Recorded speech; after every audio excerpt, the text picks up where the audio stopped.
All right, just wanted to give a quick tip here when you're cleaning out your pruning trench. This is a pruning trench we just got to. We do maintenance for some of our customers.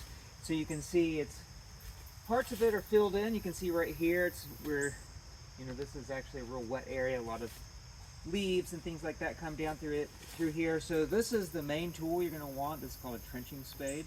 So this is made actually for clearing out trenches. And what I generally want to do is look and make sure that the trench is at least 8 inches deep. 8 to 12 inches where we want to keep it. So we typically, when we first install, have it at 12 inches, but there will be some fill in, and it also depends on where those rhizomes are coming out. So if you have rhizomes coming out in that 6 to 8 inch range, which is a little unusual for the Piedmont, typically they're in the first 6 inches, but if you have them a little bit deeper, then make sure to keep it at 12 inches. That way you can see everything. But then what I would do is just go in here, and it's kind of wet here, so if it was dry, I'd maybe bring a blower in here and blow any loose debris out here, but since it's wet, the blower won't work very well. Well, you just go in here with your shovel like this, and then you just take it. I tend to put it on the bamboo side, but it depends on the scenario. Sometimes if there's a slope and the bamboo's on the upper slope, it's better to put it on the lower slope so it doesn't wash back into the trench. But basically, you're just going through here, digging it out. Now this right here is pretty much deep. I kind of use this as a gauge, so this is pretty much deep enough as it is.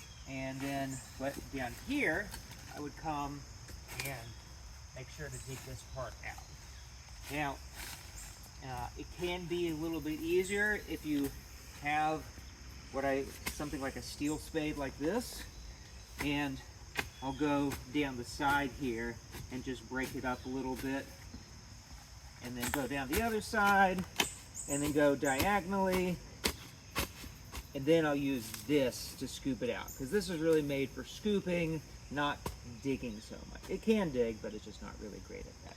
And those are the basics for cleaning out your pruning trench. And of course, the main thing with the pruning trench is you want to have your pruners here, and any rhizomes that are coming out the side, which honestly, for a lot of places, aren't very many. I've only seen one so far today.